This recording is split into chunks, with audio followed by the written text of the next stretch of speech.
Good morning. My name is Marilyn Madash. I'm a community health worker at Gerald L. Ignace Indian Health Center, and I am going to talk with you about colorectal cancer. So March is Colorectal Cancer Awareness Month. So I'm just gonna, like I said, just share a few things with you. Colorectal cancer is the leading cause of cancer death in the United States and the third most common cancer diagnosed. We can take steps to help prevent it and improve the chances of beating colorectal cancer. Colorectal cancer first starts to develop as colorectal polyps. The polyps are growths in the colon or rectum that may become cancerous with time. Obtaining a regular screening can help prevent colorectal cancer by finding and removing the polyps before they become cancerous. If the cancer is caught early, more than 90% can be cured. There are 4 types of screening tests. The common ones are the fecal blood test. They look for, in that test, it looks for blood in the stool. That is the more common one. You can do that at home. And then there's the flexible sigmoidoscopy. I apologize. It's hard for me to say that. And that is done by a doctor, and he passes a tiny camera through the lower part of the colon. And then there's a colonoscopy. That's with a doctor also using a tiny camera to examine the entire colon. And then there's the double contrast barium enema, and that's where your doctor x-rays your colon. On top of the test, if you have family history or any medical history, your age and lifestyle, they all are factors that contribute to having colorectal cancer.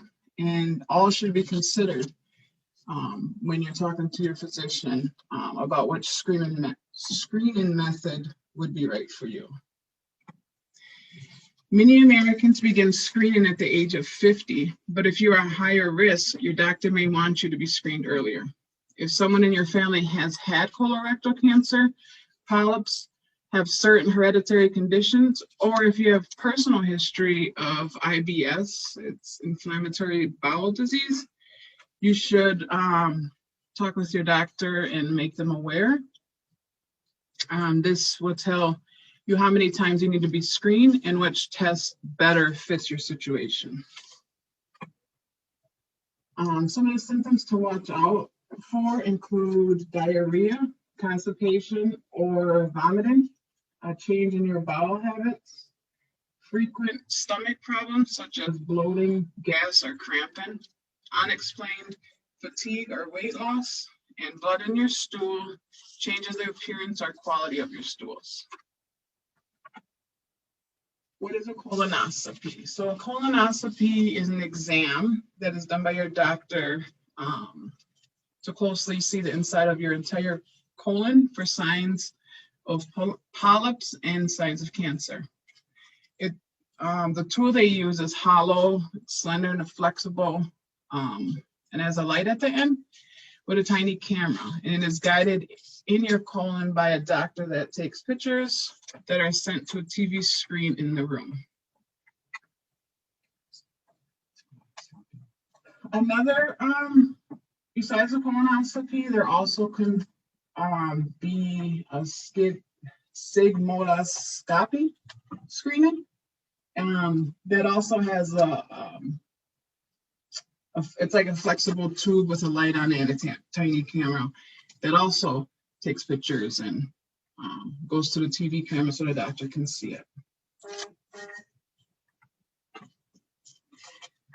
How you can prepare for the exam. So with the colonoscopy, you adjust your diet days before you prep by eating less and choosing low fiber foods. You also put the laxative prep in your fridge at least 24 hours ahead of time.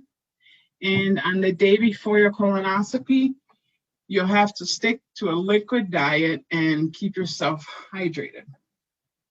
For the sigmoidoscopy, you have to also follow a special diet the day before the exam. Your doctor may even ask you not to eat the day before the exam. Take a laxative the night before, and if he asks you to take a laxative, it will either come in a pill or liquid form.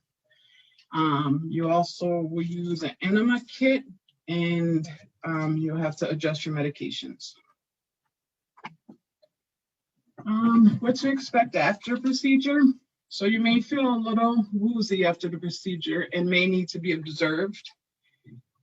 Fluids may be pushed as you wake up from the medicine that puts you to sleep. It's called anesthesia. You also may have some gas, which may cause slight discomfort. And due to the sedative given to you before the procedure, the facility may require someone to bring you home as well, because you won't be able to drive and be tired. And if you had the sigmoidoscopy procedure, you should be able to get up and walk out as is. You should also be able to drive home, as long as you didn't take any drugs prior to any of them, or any drugs that make you dizzy or sleepy. So why are colorectal screenings so important? So if any polyps are discovered during one of the procedures, they can be removed to prevent colorectal cancer from even starting. Cancers found in the early stages are treated a lot easily, and you can live a healthy lifespan. 9 out of 10 patients with colon cancer are discovered early, and you will be alive 5 years later and living a normal life. Some people who do not get any of the screenings, unfortunately, have some of the polyps, and they evade your body. They go unnoticed in many cases, and the symptoms that people experience are indications of advanced cancer, and that is much more harder to treat. So if that is the case, hospice or palliative care are then offered, and comfort would be the thing that the doctors would be able to only do at that point. So early detection is the best protection. So thank you. Thanks for taking your time and listening to me. Have a good day.